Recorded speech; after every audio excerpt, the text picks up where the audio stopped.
persecuted in their own country, these Tibetan monks are continuing in exile in northern India, a tradition of ancient spiritual practices which dates back 17,000 years. It is known as Bon Buddhism.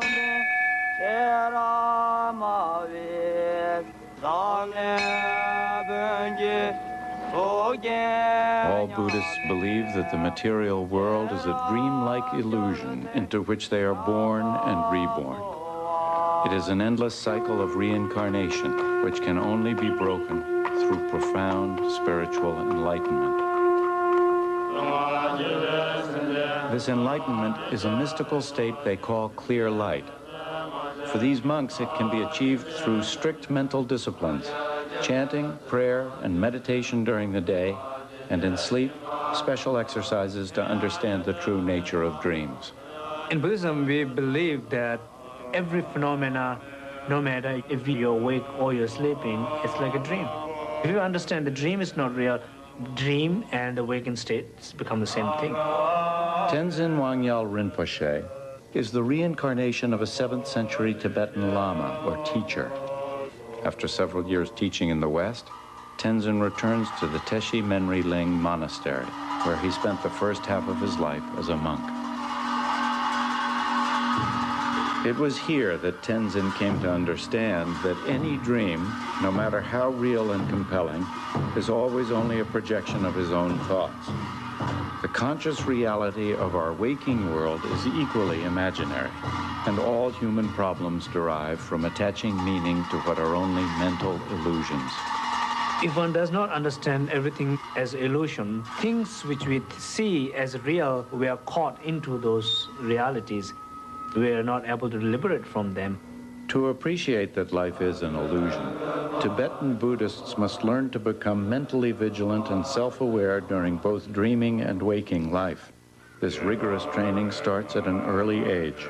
When I was 10 years old, I entered this monastery and I became a monk and stayed for 15 years. Like Tenzin before them, these young monks are presenting themselves to the abbot for religious instruction. The abbot will listen to their recent dreams and use them as a kind of spiritual barometer which shows the condition of their souls. The nature and content of their dreams, he tells the boys, will determine the level of teaching they are ready for. The blue string is a reminder to be mindful during the day, and the kasha grass for placing under the pillow at night will induce a dream which they must recount before their next lesson. For us, dream is very important. 1/3 of our life, we sleep, so it is very important to discover what is happening emotionally in our night. That is the place where you can discover yourself better. Therefore, dream practice is very important. Just as the dreaming mind must be exercised, so too must the waking mind. For mental agility, monks practice together daily, furiously debating the doctrine of their religion. They move their arms in order to energize their body. When they hit their hands, they believe there is a channel there which sharpens their mind. A sharp mind must be maintained during sleep as well, where a monk trains in dream awareness so that he can confront the illusions of his dreams. Just before you fall asleep, you try to remember all the experiences of the daytime and remind yourself that these are dreams. When we do our dream practice, we have 4 sessions, which includes 4 different positions, 4 different ways of focusing. The position you sleep has influence on the breathing, and the breathing has influence on your mind. Because without the breathing, or we call prana, the mind has no function. Through practice of the control of energy or breathing, once you have that experience, then it is very easy to realize the dream. and you can control. His Holiness the Dalai Lama is the spiritual leader of the Tibetan Buddhists.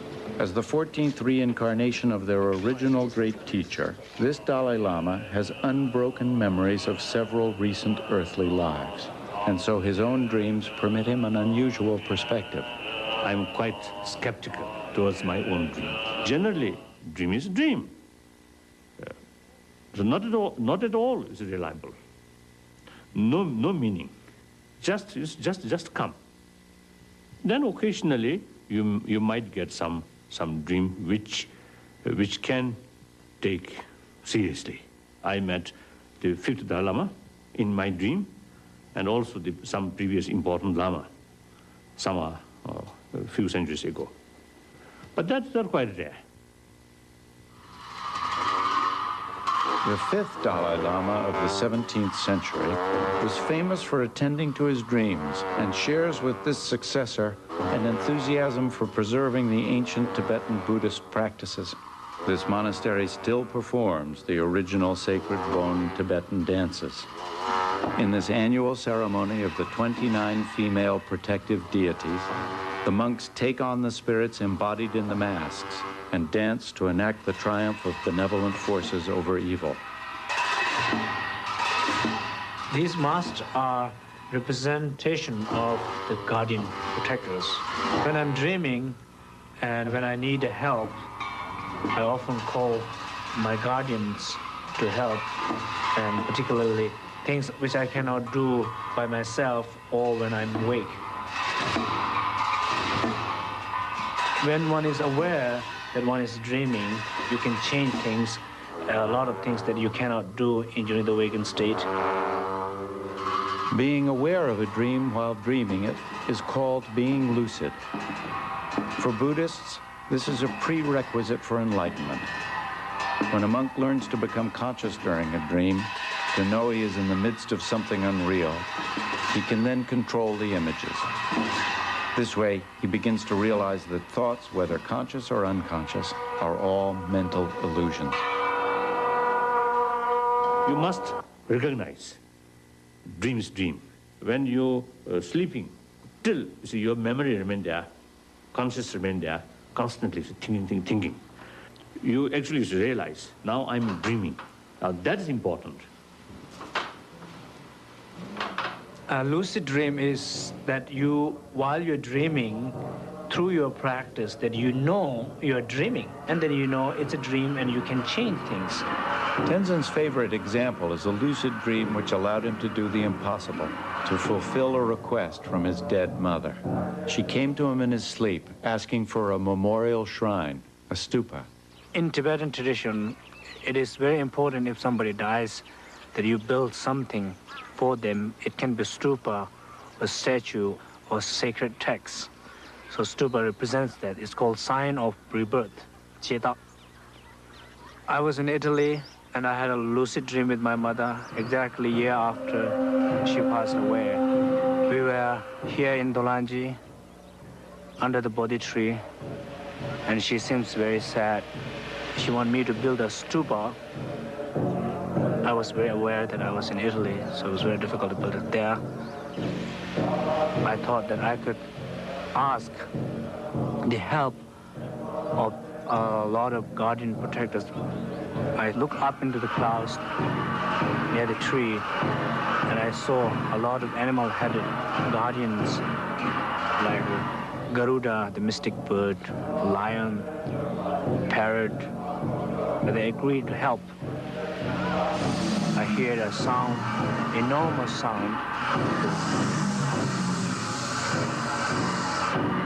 Together with sound, the tree was transformed into the stupa, and my mother seemed to be happy, and I felt very good afterward, which I didn't feel before dream.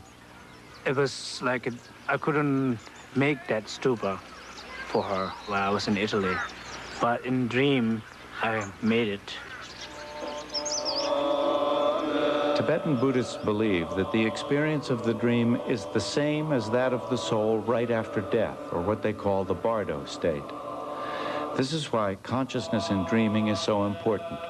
There's a strong connection between the dream And the Pardo state, the period of the intermediate state of the death, when we fall asleep, we are in touch with ourselves. That means in a Pardo state, one can be aware of oneself during the process of the death.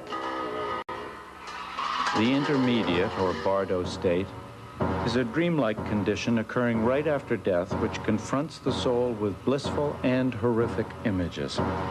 If a monk has mastered lucid dreaming, he can see the intermediate world for what it is, just his own thought forms and a mental illusion. Without mastery of his dreams, he will not perceive the illusion and his soul will reincarnate instead of achieving everlasting bliss. If you gain that experience through practice, through training, then that we usually call clear light. Now I'm in the state of dying. So once you gain that experience, or then the intermediate state, very easily you can remember.